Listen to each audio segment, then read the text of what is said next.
पुंडलिक वरदे हर विठ्ठल श्री ज्ञानदेव तुकाराम. पंढरनाथ भगवान की जय. नवनाथ महाराज की जय. 84 सिद्धनाथ महाराज की जय. उमापती महादेव की जय. श्री नवनाथ भक्तिसार अध्याय 16वा. श्री गणेशाय नमः. श्री सरस्वती नमः. श्री सद्गुरु रामचंद्राय नमः. श्री गुरुभ्यो नमः. 16व्या अध्यायाच्या सुरुवातीला ग्रंथ करते भगवंताची स्तुती स्तवन जय जयकार करू लागलेले आहेत. हे भगवंता, तू दिगंबर आहेस, विश्वंभर आहेस, या विश्वामध्ये भरलेला आहेस. तुझं गुण वर्णन करत असताना माझी मती माझी बुद्धी ही अपूर्ण होते आहे. तुझे गुण वर्णन करताना वेद भांडार शास्त्र सगळी दमली गेलेली आहेत, थकली गेलेली आहेत. प्रत्यक्ष ब्रह्मदेव वेडा झालेला आहे. सरस्वतीचं तोंड ही शिनलं गेलेलं आहे. आणि म्हणून हे भगवंता, तू कसा आहेस तर क्षीरसागरामध्ये शेषाच्या पलंगावरती पहुडलेला गुण सार असलेला सर्व गुण पुरुष असा माझ्या बुद्धीला तू चालना दे. भक्तिसार हा अतिशय सुरस अमृतासारखा ग्रंथ आणि तू स्वतःच माझ्या बुद्धीला चालना देऊन निर्माण केलेला आहे. तरी पाठीमागच्या 15व्या अध्यायामध्ये रसाळ अशी कथा झालेली आहे. काणिपनाथ आणि वायुनंदन मारुती दोघांचं युद्ध झालं. त्याच्यानंतर सख्य झालं, सुखसागराला मिळाले. याच्यानंतर काणिपनाथ स्त्री देशामध्ये गेले. शृंगमुरडा नावाच्या गावामध्ये तिथं मच्छिंद्रनाथांची भेट झाली. आतिथ्य केलं, कशा रीतीनं केलं तेच इथून ऐका. मच्छिंद्रनाथांच्या मनामध्ये काम आहे आणि त्याच्यामुळं त्यांना एक विचार सुचला गेलेला आहे की हा जर काणिपनाथ स्वदेशामध्ये परत गेला तर गोरक्षनाथाला सांगेल आणि गोरक्षनाथ इथं मग धावून येईल, मला इथून घेऊन जाईल. गोरक्षनाथ हा माझा शिष्य आहे असं याला श्रुत करू नये, कारण अनेक उपाययोजना करून त्याला इथंच ठेवून घ्यावं असा विचार त्यांच्या मनामध्ये आला. आणि मग काणिपनाथाचं आदरातिथ्य करू लागलेले आहेत. याच्यानंतर काही योजना करीत असताना या काणिपनाथालाच विषयामध्ये अडकवून टाकावं. मग हा याच देशामध्ये राहील, तो या स्त्री देशातून बाहेर जाणार नाही. चंद्रासारखे सुंदर, हरणीसारखे डोळे असणारी एखादी स्त्री याला पाठवावी आणि काम वासनेनं त्याला याच्यामध्ये गुंतवून टाकावं. पण हा जर विचार केला तर हा इंद्रियांचं दमन करणारा वैरागी योगी जती हा नाथ आहे. त्याच्यामुळं मग हा इंद्रियाचं दमन करणारा असल्यामुळं त्या कामवासनेमध्ये पडेल की नाही हे सांगता येत नाही. पण युवती ती स्त्री कशी पाठवावी तर प्रत्यक्ष रंभा, मेनका, उर्वशी, तिलोत्तमा यांना लाजवणारी आणि नुसत्या तिच्या नेत्र कटाक्षानं देवादिदेव सुद्धा वेडे व्हावे असं जिचं मुख आहे तिला पाठवून द्यावं. नुसत्या तिच्या नेत्रबाणानं, डोळ्यांच्या हालचालीनं, भुवयानंच जपी तपी त्यांनी तप सोडावं आणि लुंगे मुंगे होऊन तिच्या पाठीमागं पळावं. जिचे ओठ पोळ्यासारखे लाल बुंद आहेत आणि डाळिंबाच्या बीजासारखे, डाळिंबाच्या ब्यासारखं जिचं मुख आहे, गौरवर्ण आहे आणि खाल्लेलं पान हे घशातून खाली उतरत असताना जिच्या घशामधून दिसतं आहे असं इतकी सुंदर देवांगणांना लाजवेल, अनंत चंद्राचा प्रकाश पडावा, द्वितीयेचा जसा चंद्र दिसावा तशा तिच्या बोटाच्या नखाची आकृती आहे. चंद्र कोरीस तिच्या बोटावरती पुढं नखाच्या रूपानं येऊन वास्तव्य करू नाहीत की काय, असं सर्वांग सुंदर कुणीही पुरुष तिला पाहिल्याबरोबर त्याला काम उत्पन्न होईल आणि त्या या कानिपनाथांना ती काम उत्पन्न करील अशी स्त्री पाठवावी. आणि म्हणून हा सगळा वृत्तांत जो आहे तो सांगू लागलेले आहेत मैनांकिनीला. आणि मग सगळं शिष्य कटक जे आहे ते सुद्धा या कामवासनेमध्ये गोवून टाकावं असा प्रयत्न करून पाहावा. कामिनीचा श्रम वरथा झाला तरी चालेल, पण ही शिष्य कटक इथून हातातून जाऊन चालणार नाही, असं छळण करावं असा विचार केलेला आहे. 1 महिना झाला पण तिथं काही साध्य होईना.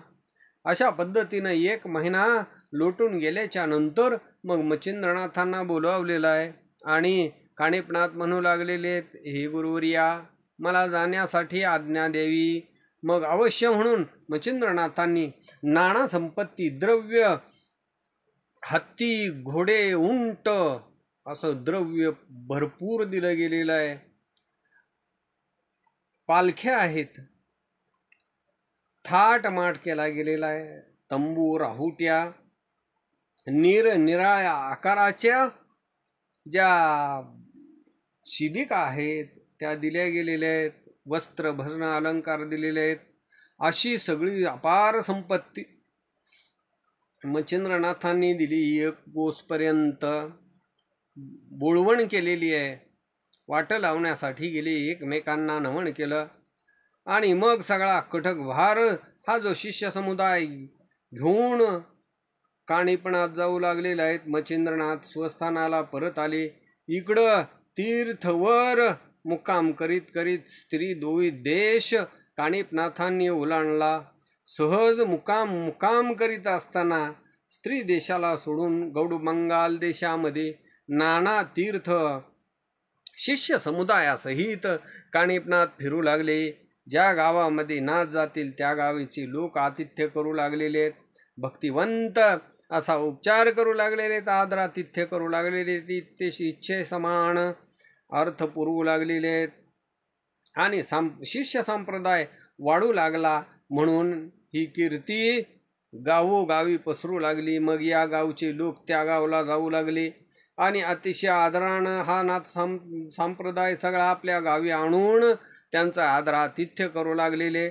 असं भ्रमण करीत असताना कीर्ती मागे कीर्ती, कीर्ती मागे कीर्ती ही सत्कीर्ती हिला पट्टण नगरीमध्ये समजली गेली. पुष्कळ जणांच्या मुखातून ही स्तुती ऐकलेली आहे. मग हा स्वामी म्हणू लागले. हीच वार्ता हळूहळू राजांगणामध्ये पसरली गेलेली आहे. आणि मग त्या राजवाड्यामध्येही आनंद झालेला आहे. नाथांना भेटावा असं वाटू लागलेला आहे. ही कीर्ती गोपीचंद राजांना ऐकली आणि मग पुढं दूतांना पाठवलेला आहे. आणि त्या सगळ्या मुनिकटकाचा कानिपनाथाच्या शिष्य समुदायाचा सगळा वृत्तांत आणला. त्यावेळेला ते मुनीचा राजयोग ते लोक गावी गावहून शिबिर उभा करू लागलेले आहेत. धावत माग माग चालू लागली. पुढं नाथ ध्वज येऊन शिबिरात पाठीमागं चालू लागली. शिष्य कटक ही मागून चालू लागलेला आहे. अशा पद्धतीनं कानिपनाथ जाऊ लागले. अशा मार्गामध्ये गमन करत असताना इकडे जगन्नाथाहून गोरक्षनाथ मांगल देशामध्ये येऊन गावोगाव फिरू लागलेले आहेत. त्याच वेळेला सहज मार्गानं गमन करत असताना या पृथ्वी तलावरती एक तरु व्यक्त म्हणजे झाडाने व्यापलेलं वन आणि त्या वनामध्ये कानिपनाथ सहज स्थितीनं भेटले. तेव्हा गोरक्षनाथांनी पाहिलं.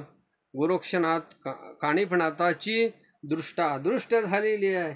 एकमेकांना आदेश नमन केलेला आहे, एकमेकांना आदेश गाजवलेला आहे, त्याच्यानंतर स्थिर राहिलेले आहेत. त्या शिबिकेतून कानिपनाथ खाली उतरे, पालखीतून कानिपनाथ खाली उतरले. मग भरजरी गालीच्या खाली हातरलेला आहे आणि गोरक्षनाथांना बसवलं. आपणही त्यांच्या सन्नीत बसलेले आहेत. आणि कानिपनाथ बोलू लागले, नाथ पंथ वरदवान आहे. तुम्हाला गुरु कोण आहे? तुमचा गुरु कोण आहे? तुम्हाला अनुग्रहित कुणी केलं? असं विचारू लागले.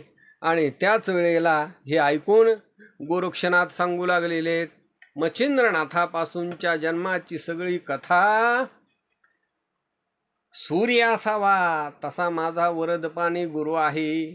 तोच मला प्रसन्न झाला. त्यांचा मी दासोनुदास आहे.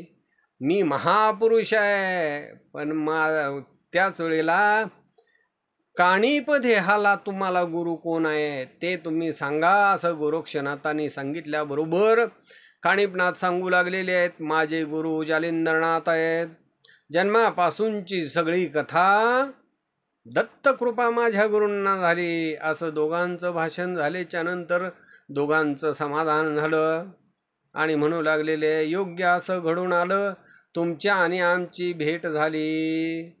यानंतर कानिपनाथाच्या चित्तामध्ये कामना उत्पन्न झाली की मच्छिंद्र गुरु गोरक्षनाथासाठी आहेत. दत्त प्रसादानं मच्छिंद्रनाथांनी गोरक्षनाथांना अनुग्रह दिला. तरी दत्त कृपेचा अनुसंधान कसा आहे, विद्यारत्न कसा आहे, या महाराजाची स्थिती कशी आहे, गोरक्षनाथामध्ये किती ताकद आहे याचा शोध करावा. आणि म्हणून आपलं गौरव सहज भावानं भोवताली दाखवू लागलेले आहेत. त्यावेळेला एक समोर आंब्याचं झाड होतं. आंब्याला पाड लागलेला होता आणि मग ती पिकलेली पाडाला आलेली आंब्याची फळं त्या झाडावरती डोलायमान होती. ते कानिपनाथांनी पाहिलं आणि म्हणू लागले, काय हे आम्रवण शोभून दिसताय. ही फळं मधुर अशी आहेत, या झाडाला लटकू लागलेली आहेत.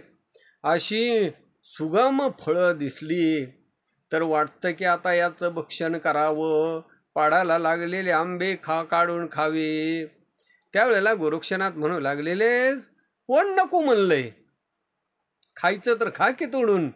यावर कानिपनाथ बोलू लागलेले, माझ्या शिष्यांना पाठवतो आणि तोडून आणतो. गोरक्षनाथ सांगू लागले, एवढा प्रयत्न कशासाठी? आता शिष्य जवळ आहेत, मग ते शिष्य तोडून आणून तुमच्या हातामध्ये देतील. ज्या वेळेला शिष्य तुमच्या जवळ नसतील मग आपण काय करणार? तरी आता स्वतः असं करा, गुरुच्या प्रसादाच्या योगे करून, गुरुच्या प्रतापाच्या योगे करून फळे तोडून इथं आणा आणि आत्मा तुष्ट करा. असं कानिपनाथांनी ऐकलं. जरी तुमच्या इच्छित असं मनात असेल तर आत्ताच फळं तोडून आणतो. पक्व फळं जे आहेत ते गुरुच्या कृपेनं काढतो. आणि मग आपल्या झोळीमध्ये हात घातलेला आहे, झोळीतून भस्म हातामध्ये घेतलं आणि विभक्तास्त्र मंत्राचा जप केला. त्यावर आकर्षण मंत्र सिद्ध केलेला आहे आणि तीच भस्म प्रेरलं गेलेला, टाकलं गेलेलं आहे. विभक्तास्त्र आणि आकर्षणास्त्र दोन्ही अस्त्र जप करून भस्म टाकलेलं आहे. त्यावेळेला ती सर्व पक्व फळं झाडावरून खाली पुढे आली. मग ते शिष्य कटकासहित अतिशय मधुर अशी फळे भक्षण करू लागले. सगळ्यांनी ते पिकलेले पाडाचे आंबे खाल्ले. सगळ्यांच्या मनाची तृप्तता झाली. सगळ्यांनी पाण्यानं हात धुतले, स्वच्छ केले. आणि मग पूर्ण प्रकरण झाल्यानंतर गोरक्षाने मनामध्ये विचार केला की याला म्हणले आता आपला पराक्रम दाखवू. तरी आपण याला विद्येचा चमत्कार दाखवावा असा विचार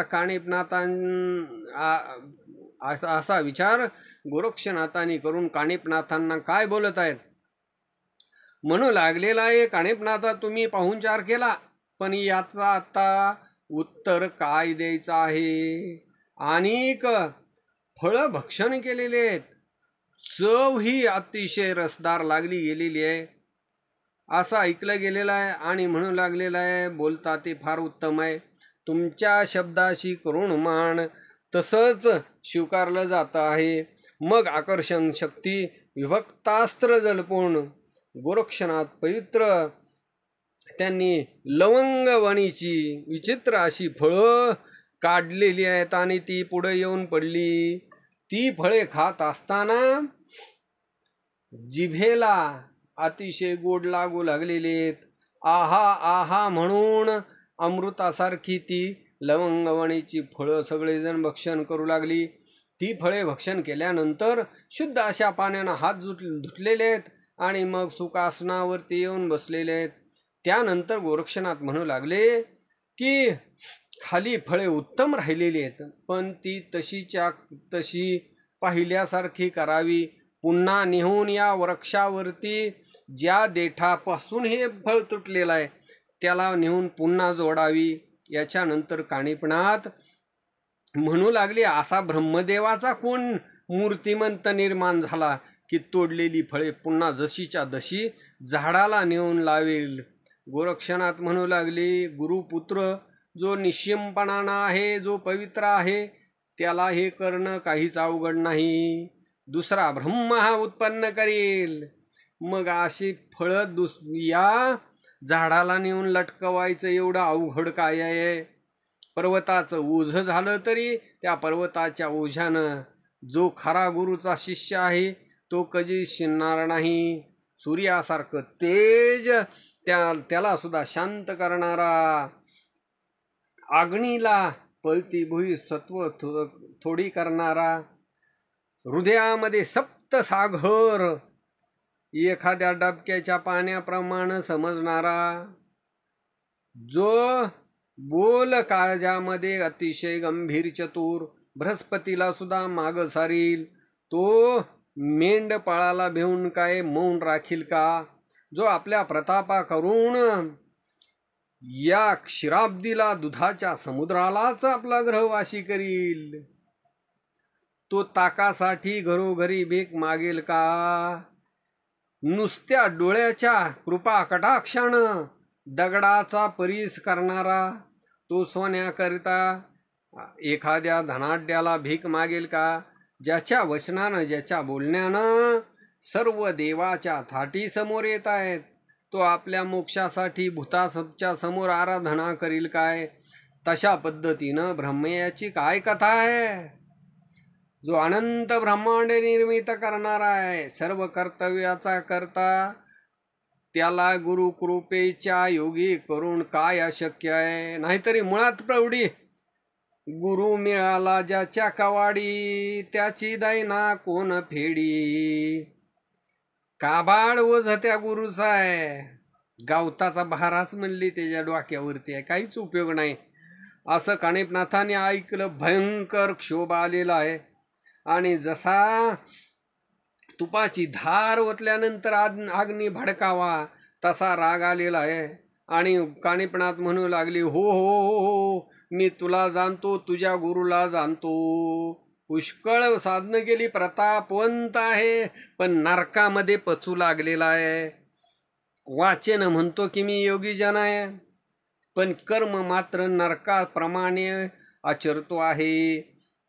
स्त्री राष्ट्र वेष्टून भोग पापाचा भोगतो आहे.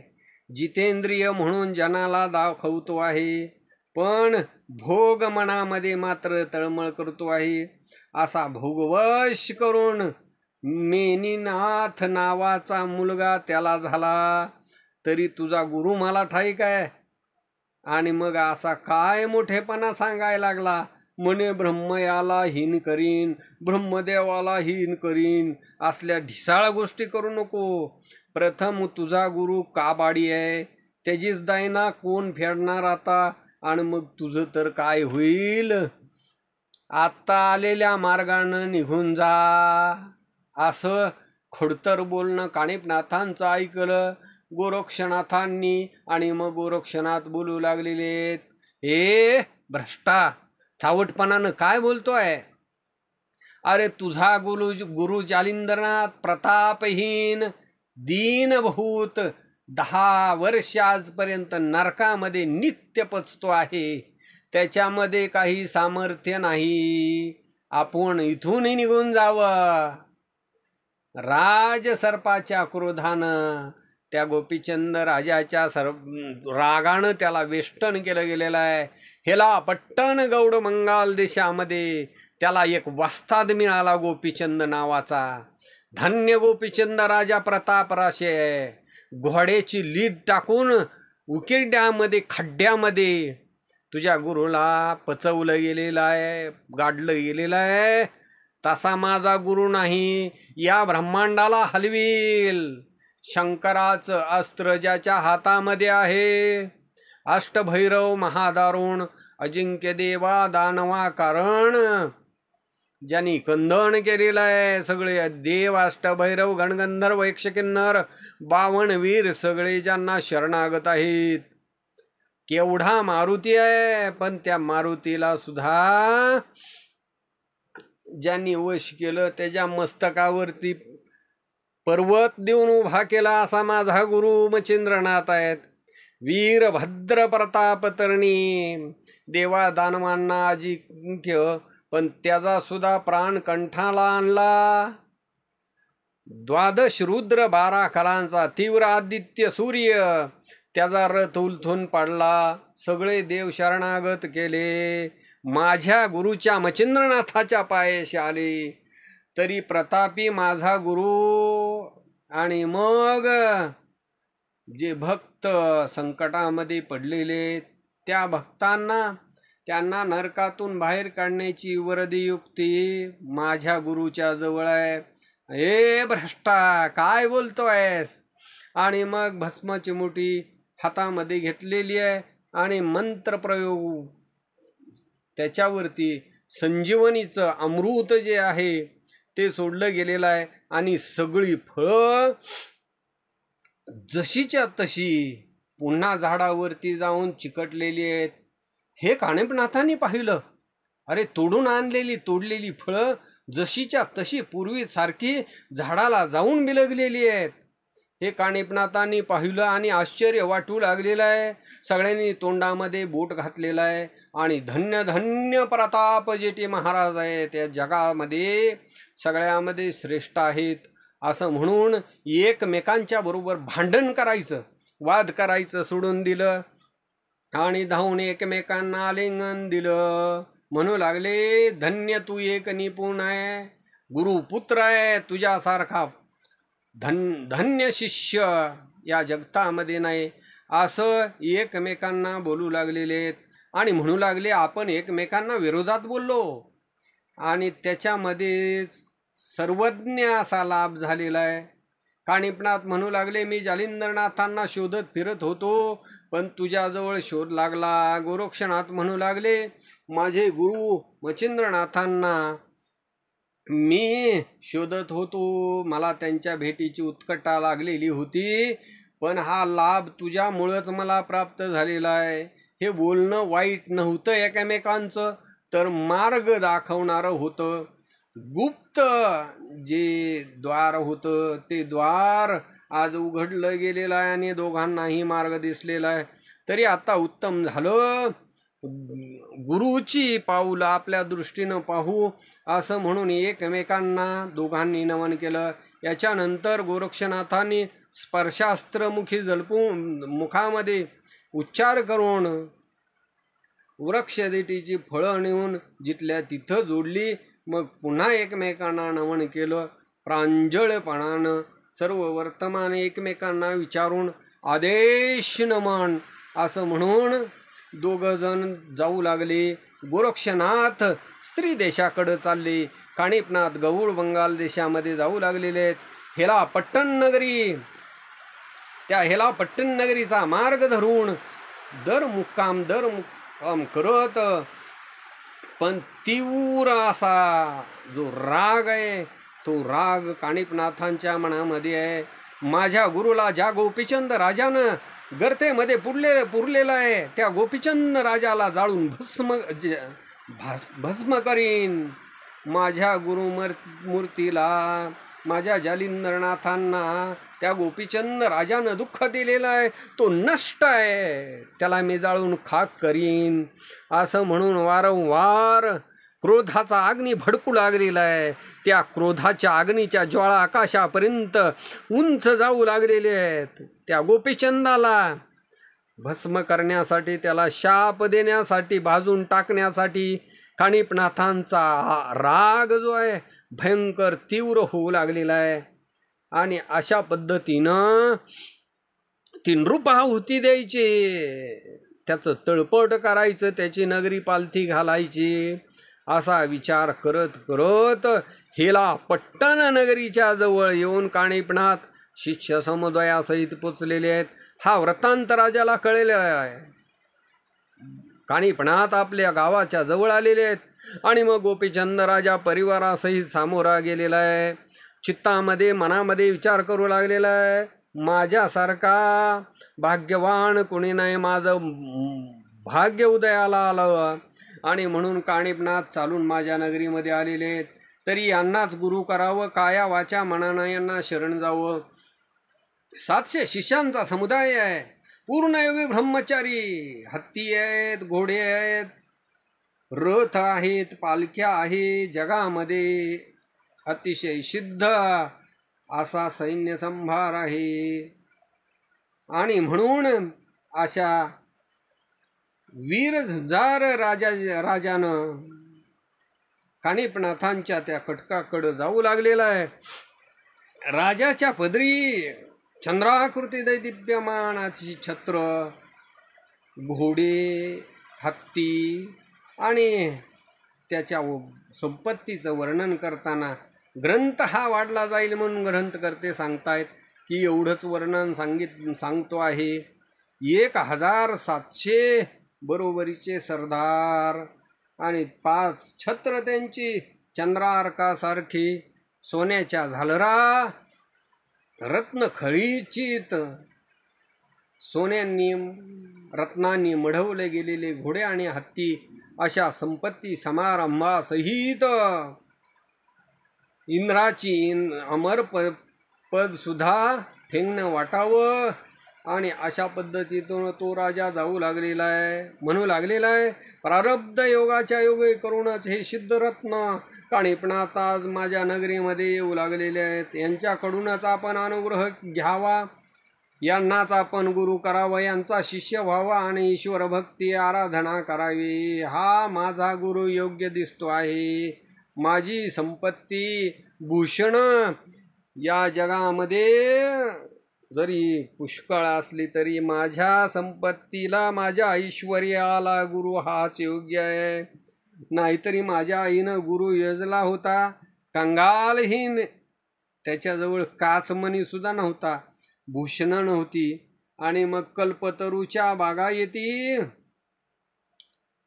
ही शेती मला आलेली चालून आलेली आहे. नाहीतरी काटेळे बाबुळे वस्तीचा असा तो म्हणले जालिंदरनाथ मला गुरु करायला माझी आई निघालेली होती.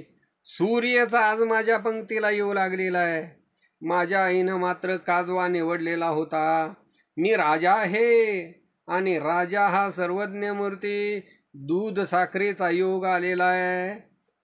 मीठ आहे ते बाजूला सारलं गेलेलं आहे. अमंगळ गल्लीमध्ये कुत्सित स्थानामध्ये भूतासारखा राहणारा तो गुरु जालिंदरनाथ माझ्या आईनं गुरु केला. हे काही मला चांगलं दिसलं नसतं आणि म्हणून तो म्हणू लागलेला आहे की काय मैनावतीनं उचित केलं नसतं, पण आत्ता मात्र उचित होणार आहे.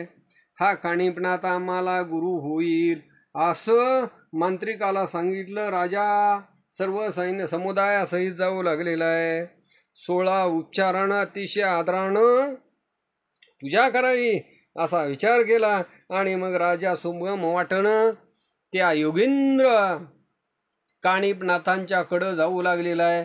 त्याच वेळेला गोपीचंद राजा येऊ लागलेला आहे. हे काणिपनाथांनी ऐकलं पाहिलं, मनामध्ये धड धड धड धड अग्नी चेतावा तसा अपार क्रोध निर्माण झालेला आहे. पण नाथ हे कसे असतात तर विवेक या असतात. त्यांनी विवेक धारण केलेला आहे. क्रोधाला आवर घातलेली आहे. क्रोधाला साखळीनं बांधावं तसं आवरलेलं आहे. आता त्याला शाप देऊन भस्म करून काय उपयोग आहे? आपलं कार्य राहील. आपला गुरु कुठं आहे त्या गुरुचा शोध आपल्याला कळणार नाही. म्हणून अगोदर ह्याच्या हातून आपण कार्य उरकून घ्यावं आणि मग ह्याला शासन करावं असा विचार चित्तामध्ये केलेला आहे. आणि काणिपनाथ शांत राहिले. क्रोधाग्नी धडधडीत त्याला शांत केलेलं आहे आणि बोधलक्ष्मीची स्थापना केली. जसं शस्त्रास्त्र निपुण प्रतापवान त्याचं रक्षण करतो आणि आपलं जे कार्य आहे ते दैदिप्यपणानं लोकांना दाखवतो. तरी पहिल्यांदा आपण श्री गुरुमूर्ती प्रत्यक्ष याच्या हातून बाहेर काढावी आणि मग याला दंड योजावा असा विचार काणिपनाथांनी केला.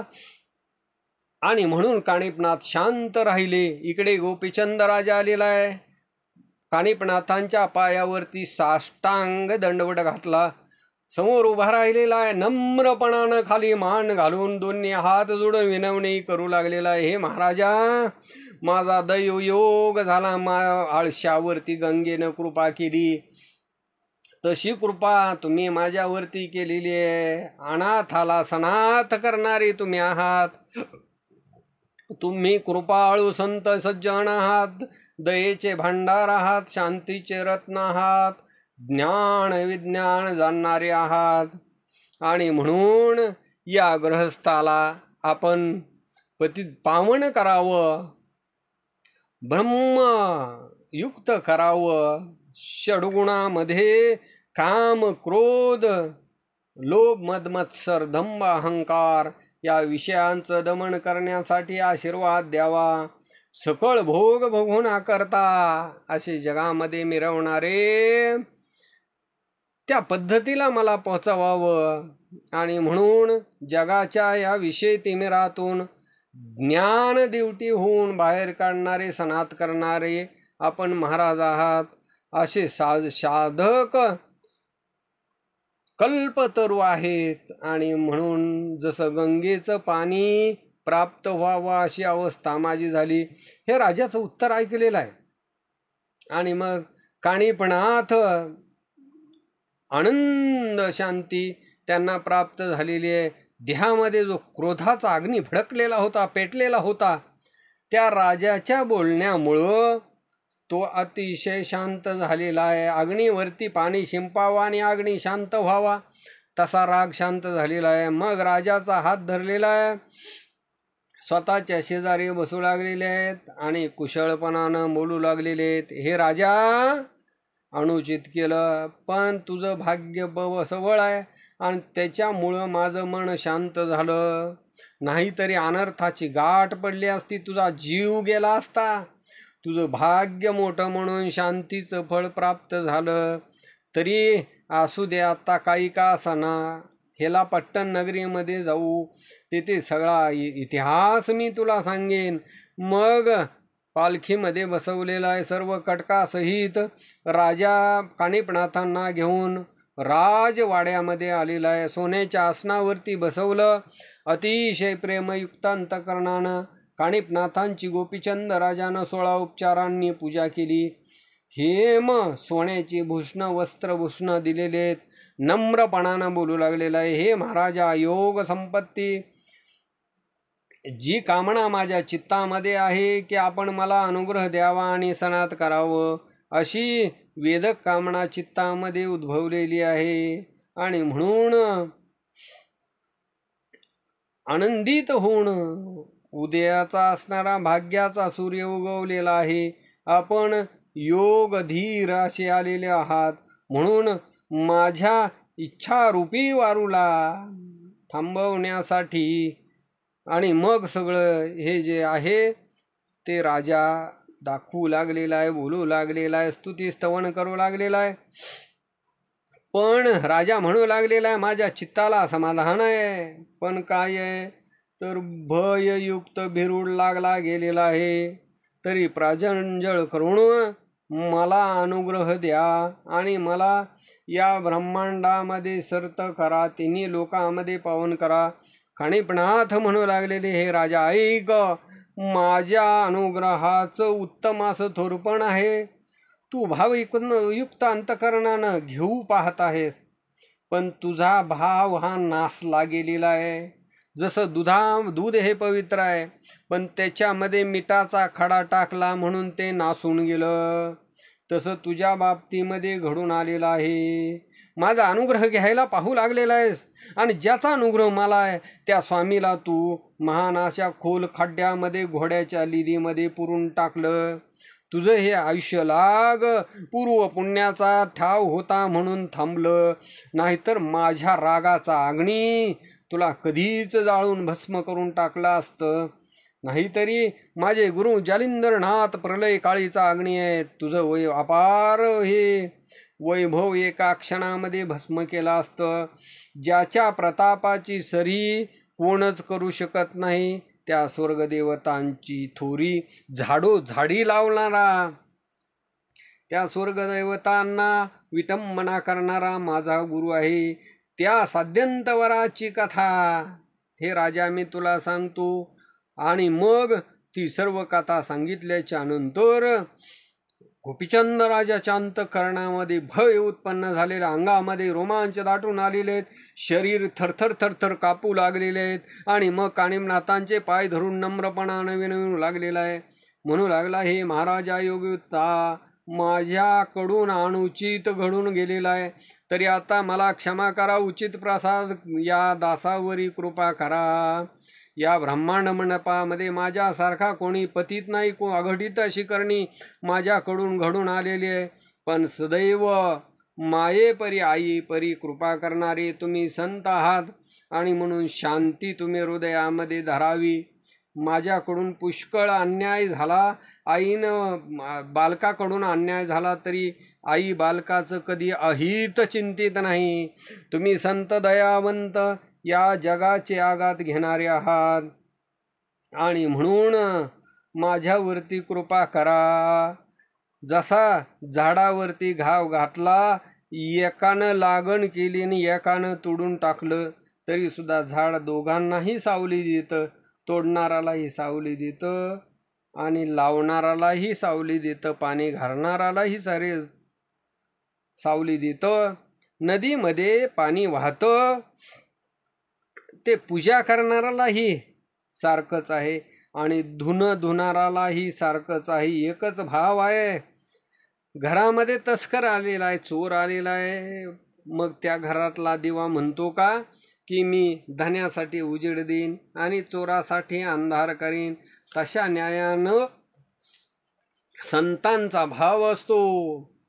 तरी आता काही असो, माझ्यावरती आपण क्षमा करा आणि माझ्याकडून जे दुष्कृत घडलेलं आहे त्या दुष्कृतातून ओढून मला बाहेर काढा, असं ते गोपीचंद राजाचं बोलणं ऐकलेलं आहे. आणि मग कानिपनाथ राजाला घेऊन स्वशिबिरामध्ये गेलेले आहेत. पण हा वृत्तांत ऐकून परिचारिका तिथून धावत पळत गेलेले आहेत. त्यांनी जाऊन मैनावतीला ही सर्व हकीकत सांगितलेली आहे. हे माय हो भक्त संपादनी, जालिंदर गुरु हे तुम्हाला आहेत, जालिंदरनाथ. पण राजानं विपरीत करणी केली. महान अशा खड्ड्यामध्ये घोड्याच्या लिदेमध्ये त्यांना 10 वर्षाच्या अगोदर टाकून दिलेलं आहे. हे राज दरबारातली मात आम्ही ऐकलेली आहे. आणि तुम्ही म्हणाल ती कशी कळली मात? तर जालिंदरनाथाचा जो शिष्य आहे, अपार असं वैभव घेऊन कानिपनाथ विद्यारण्य इथं आलेले आहेत. त्यांचं वैभव पाहून शेवटी आपला जो मुलगा गोपीचंद आहे तो त्यांना शरण गेला. त्यांनीच हे जालिंदरनाथाचं वर्तमान सांगितलेलं आहे. आता राजा या कानिपनाथांच्या शिबिरामध्ये गेलेला आहे. तिथं काय घडेल हे कोणीच सांगू शकत नाही, असं त्या युवतीने सांगितलेलं आहे. मैनावती ही हृदयामध्ये तिला भयंकर राग आलेला आहे. पण पुत्र मोहाची संपत्ती आहे. लेकरासाठी चित्त पाळणार रूपी झालेला आहे आणि मग तिचं मुलासाठी अंतकरण कळू लागलेलं आहे. इकडे राजा मुनी शिबिरामध्ये गेलेला आहे. उत्तम असा तूप घेतलं गेलं, अन्य पदार्थ इच्छे समान भरलेले आहेत. सदा सन्मुख हात जोडून स्वतः कार्यासाठी धावू लागलेला आहे, स्वतः सेवा करू लागलेला आहे. जसं दुर्वास ऋषीची सर्व सेवा कौरवपाळ करत होता आणि तशा पद्धतीनं हा गोपीचंद राजा स्वतः सेवा करू लागलेला आहे. अशी सेवा करत असताना सूर्य अस्तमानाला गेला. मग राजाला आज्ञा देऊन त्याच्या महालामध्ये बोळवलेला आहे. राजा राजसन्नामध्ये आलेला आहे, पण आल्याबरोबर मैनावतीला वंदन केलं. मग झाला वृत्तांत सगळा.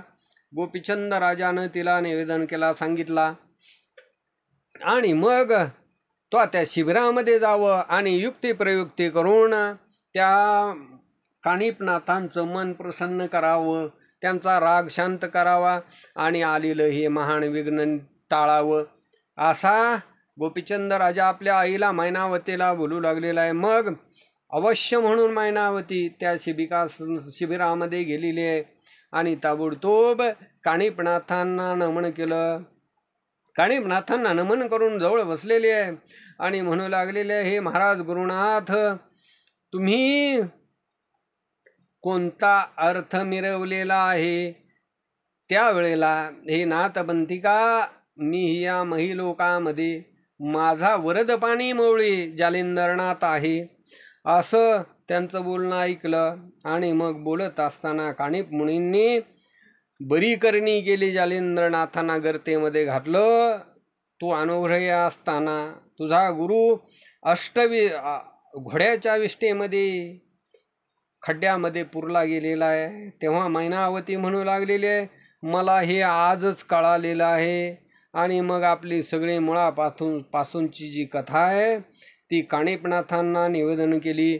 स्वतःच्या मुलाच्या हातून हे कसं झालं हे मला कळालं नाही, मला माहीत नाही, आजच मला माहीत झालं. तरी जे कर्म झालं ते अज्ञानपणानं झालेलं आहे. तरी आता हे राजाचं दुष्टकर्म टाळून त्याला सुपंत पंथाला लावा, असं त्यांना सांगून मोह माझ्या अंतकरणामध्ये उचबलेला आहे. माझी श्री गुरुमूर्ती दृश्य करा, असं म्हणू लागलेले आहे. तुम्ही म्हणाल की मुलाच्या हातून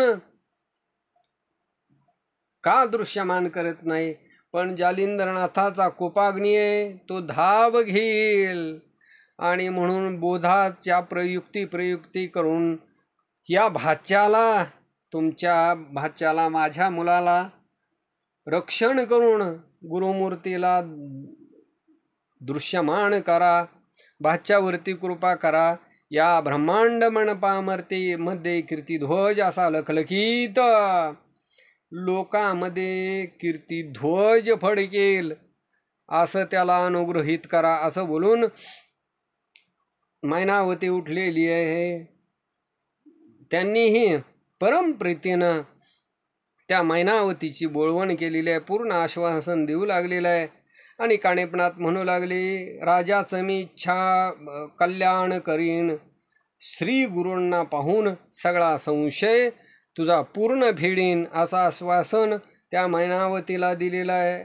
आणि नाथांनी तिचे बोळवण केली. असो मैनावतीनंही कानिपनाथांना नमन केलं आणि आपल्या महालामध्ये आलेले स्वसुताला, त्या गोपीचंद राजाला जवळ बोलावलेलं आहे, सगळं वर्तमान सांगितलं. आणि मग सर्व भयाचं निरसन झालेलं आहे. जे भय होतं ते भय सगळं संपलं गेलं. जालिंदराच्या अनुग्रहासहित या तुझ्या मुलाचं कल्याण करीन, असं कानिपनाथांनी सांगितलं. त्याच्यामुळे सगळे भयमुक्त झाले. असो आता इथून पुढच्या अध्यायामध्ये दुंडीचा मुलगा नरहरीच्या वंशामध्ये जन्माला आलेले मालू हे ग्रंथ करते.